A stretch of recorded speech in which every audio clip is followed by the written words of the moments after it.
akan menghabisi kalian semua hingga tak bersisa. Ujar Raden Kuning sembari menggeram ke arah kuntilanak tersebut.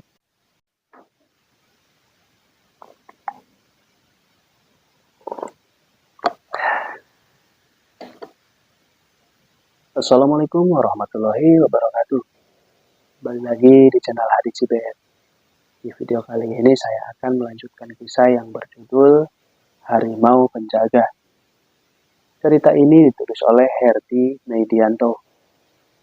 Jika kalian belum nonton part sebelumnya, alangkah baiknya tonton dulu agar nyambung dengan alur ceritanya. Dan buat kalian yang belum subscribe ke channel ini, mari bantu klik tombol subscribe-nya dan nyalakan lonceng notifikasinya.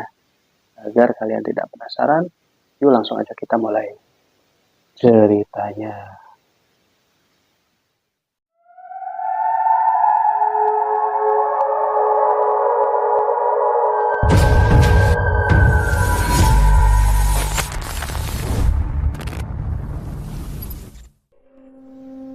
Handaka dan Mang Dirman terlihat mulai berlalu dari showroom mobil tersebut.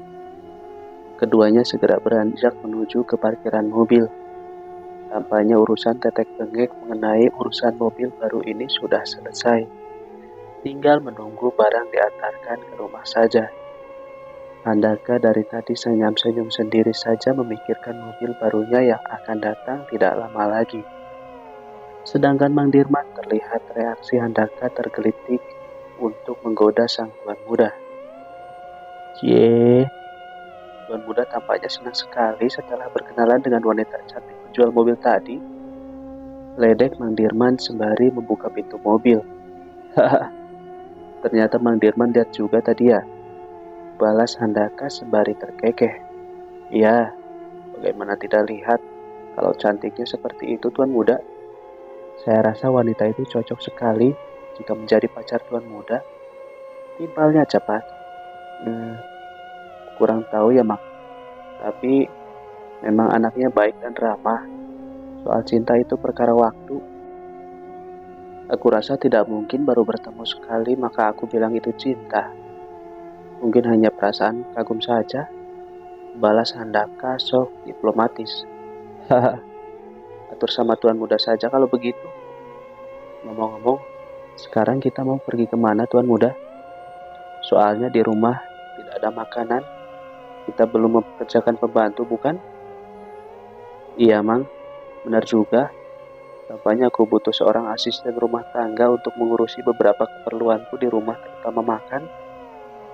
Kalau begitu, biar Mang Dirman saja yang pesan nanti ke agen pembantu. Pokoknya tuan muda terima beres deh. Ucapnya sembari mengangkat jempolnya. Oke kalau begitu Mang, atur saja. Kita pergi ke salah satu tempat makan saja kalau begitu Mang. Makan dulu baru pulang. Siap tuan muda. Tidak lama kemudian, mobil mulai berjalan ke sebuah tempat makan yang cukup terkenal di kota Palembang. Jalanan kala itu cukup macet. Hal ini dikarenakan sudah memasuki jam-jam macet saat itu. Sudah menjadi kebiasaan ketika menginjak jam sebelum dan sesudah makan siang maka akan banyak sekali mobil yang berlalu lalang. Apalagi kemacetan panjang yang dibuat oleh para supir angkot yang sibuk ngetem dengan tujuan untuk mencari penumpang.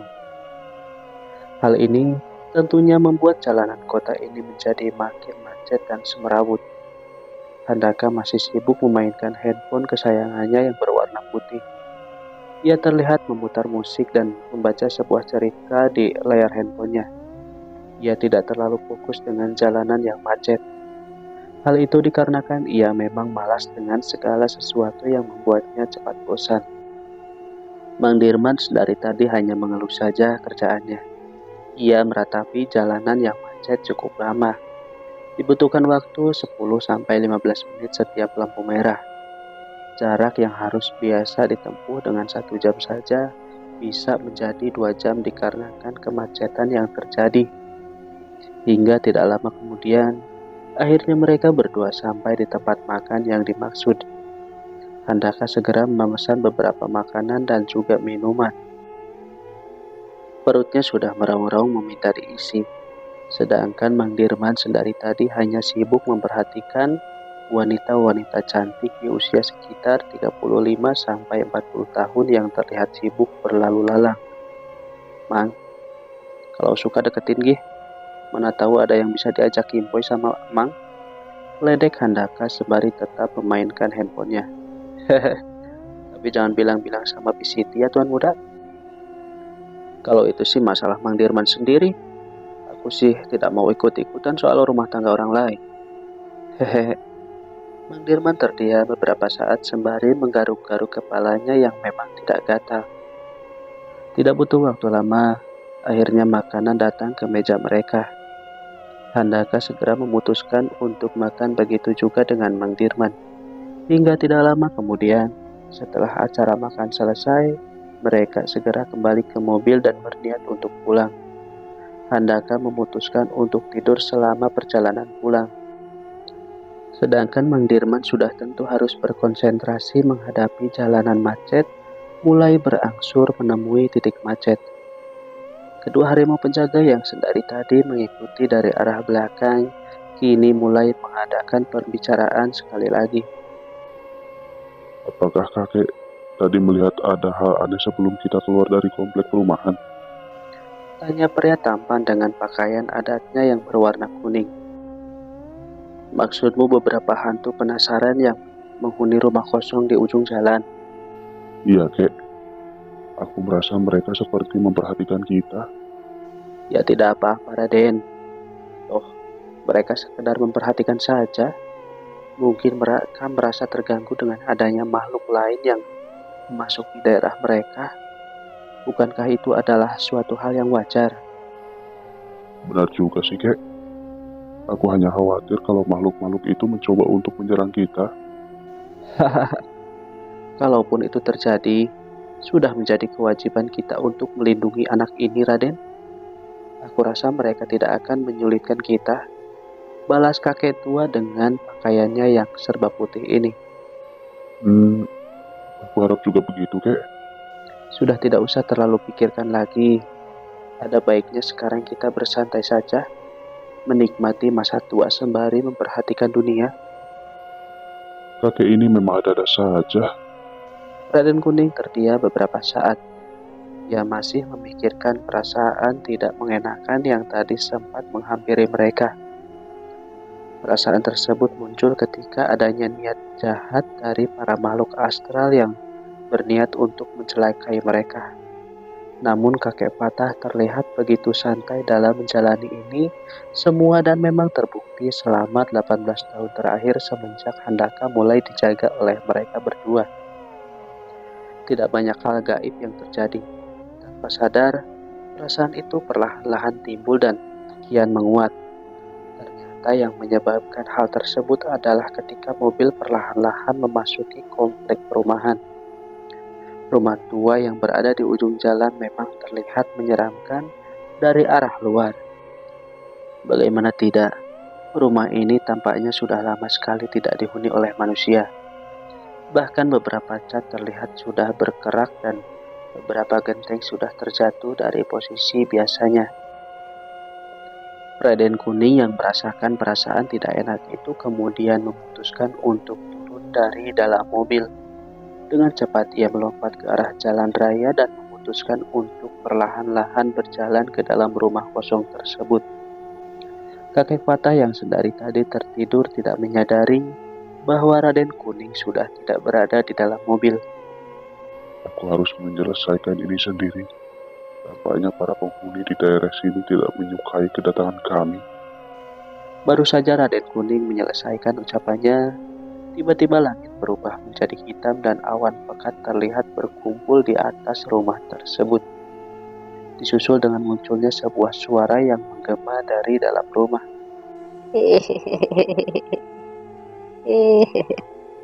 Sudah lama aku bermukim di daerah ini. Namun baru pertama kali ini aku melihat ada sepasang harimau di sekitar kediamanku. Ujar seseorang dari dalam rumah. Raden Kuning yang melihat hal tersebut dengan cepat melompat ke dalam pagar dan mendekati pintu pertama dari rumah ini. Namun kemudian suara tersebut muncul sekali lagi. Kau tidak diizinkan memasuki tempat ini, sialan. Disusul dengan munculnya ratusan pasang mata yang berwarna merah memancat dari dalam rumah. Melihat hal ini, bukannya merasa takut, malah membuat Raden Kuning makin tertantang. Ia perlahan masuk ke dalam rumah dan berkata, Mau sampai kapan kau bersembunyi? timpa Raden Kuning sembari tersenyum penuh arti. Ratusan pasang mata berwarna merah terang mendelik tanda tidak setuju ke arah Raden Kuning. Sementara sang Raden Kuning masih berdiri di tempatnya tanpa melakukan suatu apapun. Ia tampak seperti menunggu akan munculnya sesuatu dari dalam rumah, dan benar, tidak lama kemudian sosok wanita dengan pakaian putih perlahan-lahan muncul dari dalam rumah. Aku harap tidak ada pertumpahan darah di tempat ini. Ujar wanita ini sopan. Ia terlihat mengambang dikarenakan kakinya yang tidak menyentuh tanah. Sosok ini hanya tersenyum dengan wajahnya yang putih pucat ke arah Raden Kuning. Sungguh terlihat jelas bahwa makhluk ini seperti ingin membicarakan sesuatu hal yang lebih jauh dengan dirinya. Aku juga sebenarnya berharap seperti itu. Namun tampaknya aura dari pengikutmu ini mengintimidasi kami hingga menuntutku ke tempat ini. Lalu apa yang salah jika aku dengan terpaksa harus menyapa para pengikutmu yang ada di sini?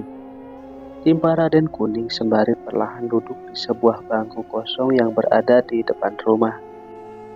Tampaknya para pengikutku tertarik dengan aura yang muncul di sekitar sini baru-baru ini. Sudah menjadi kodratnya bagi para jin untuk mengetahui siapa yang paling kuat di antara mereka sendiri. Balas wanita ini tanpa sedikit pun bergerak dari posisinya semula. Jadi, apalagi yang harus dibicarakan sekarang? Aku rasa pengikutmu tentunya sudah bersiap akan menyerangku kapan saja, bukan? Celetuk Raden Kuning yang menyadari bahwa keadaannya sekarang telah terkepung oleh ratusan bayangan hitam dengan bola mata merah. Kurang lebih ada sekitar 100 pasang mata dengan bola mata merah menyala bagaikan sinar laser yang kini berada mengelilinginya. Aku tidak bermaksud mengancam. Lagi pula, aku tahu benar aura apa yang muncul dari dirimu, Raden. Seperti yang aku bilang di awal tadi, aku harap tidak ada pertumpahan darah sekarang ini. Balas wanita yang mirip dengan kuntilanak ini. Raden Kuning segera melipat tangannya di depan dada sembari berkata, Kalau begitu, ada baiknya para pengikutmu dipersilahkan untuk menjauh dari sekelilingku. Tentunya aku juga tidak berniat untuk melukai siapapun saat ini, kecuali memang diperlukan. Kalian semua kembali ke tempat semula. Hentak wanita ini dan sesaat segera menghabiskan tangannya ke arah samping.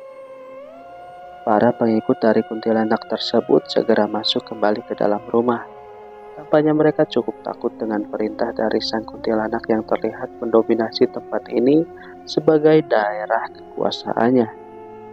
Ya, lebih baik seperti itu. Terima kasih atas perhatiannya. Kalau begitu, aku izin undur diri terlebih dahulu. Terima kasih atas perhatian dan kunjungannya ke tempat kami. Aku harap semuanya akan baik-baik saja. Balas wanita tersebut sembari tersenyum.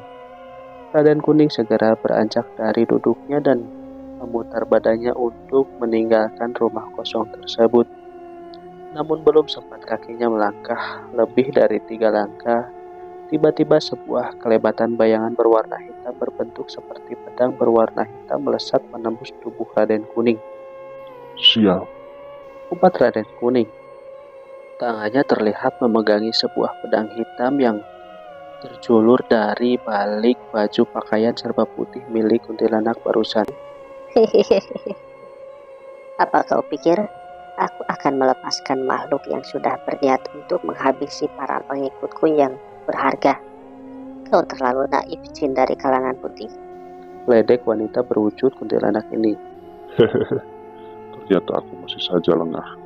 Memang salahku terlalu percaya dengan sebuah perkataan barusan. Aku lupa menyadari bahwa memang sesungguhnya ucapan para jin itu sudah dari zaman dahulu selalu menyesatkan.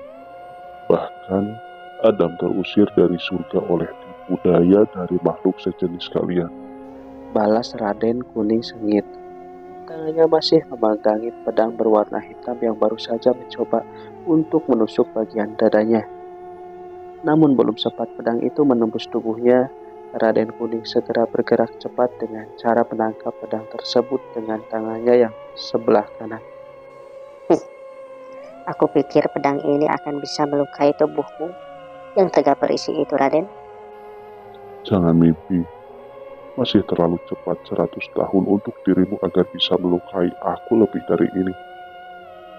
Ho, aku sungguh tersanjung dengan pujianmu barusan. Hal yang terjadi selanjutnya adalah Raden Kuning segera menarik pedang hitam tersebut dan melemparkannya ke dalam rumah. Pedang hitam itu melesat dengan cepat, sembari menusuk salah satu bayangan hitam dengan bola mata merah, hingga tersangkut di dinding. Yang terjadi selanjutnya adalah bayangan hitam itu segera menghilang bagaikan debu yang berterbangan. Aku rasa tidak butuh senjata untuk menghadapi kalian semua. Ledek Raden Kuning sembari terlihat, ia mengarahkan kedua tangannya ke arah depan dan sesaat kemudian kedua tangannya yang menggenggam erat itu diarahkan ke tanah. Hal yang terjadi selanjutnya adalah perlahan-lahan tubuh Raden Kuning menjelma menjadi seekor harimau muda dengan warna kuning dan garis loreng berwarna hitam yang mengisi tubuhnya serta bola matanya yang berwarna biru terang.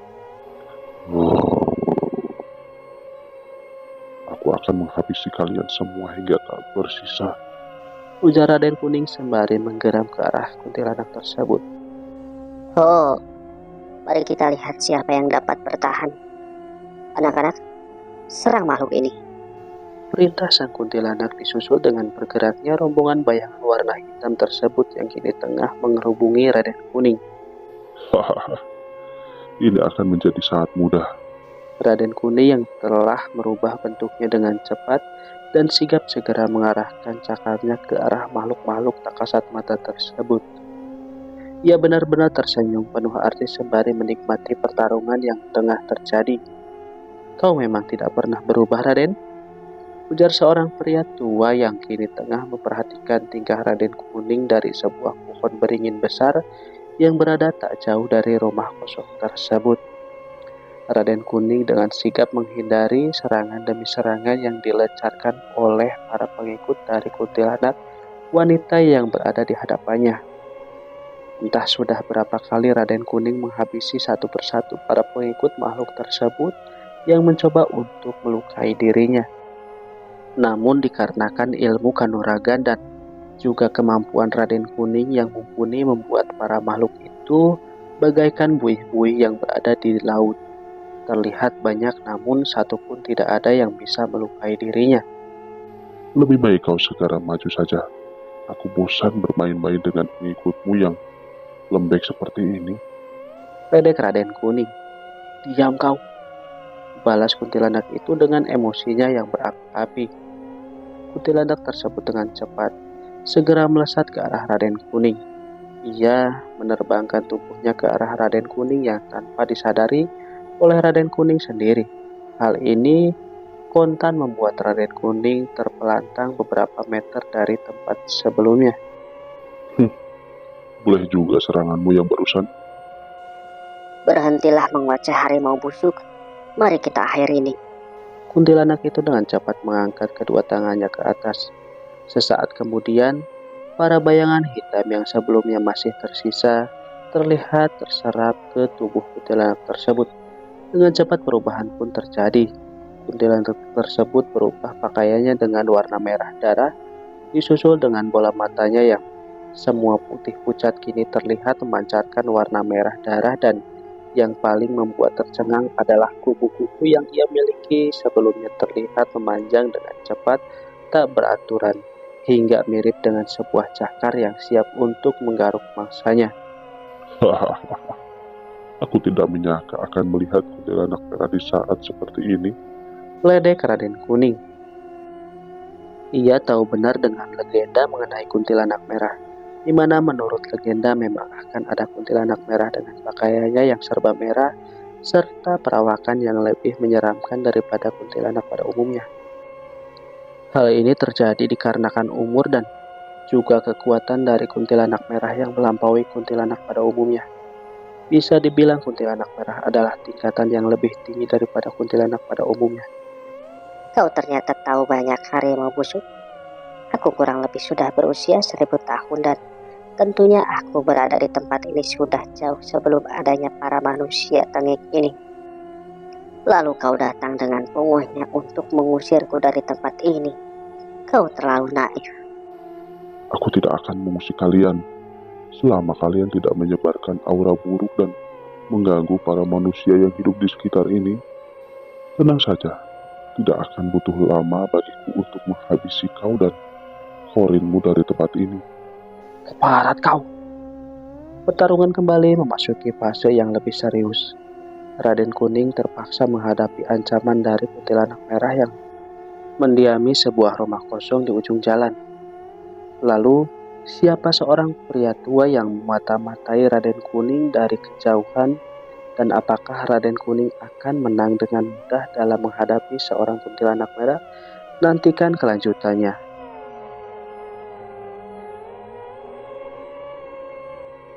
Nah, teman-teman, cukup segitu dulu ceritanya untuk kali ini ya. Kita lanjut di part selanjutnya. Saya Hadi pamit undur diri. Mohon maaf bila ada salah kata. Wassalamualaikum warahmatullahi wabarakatuh.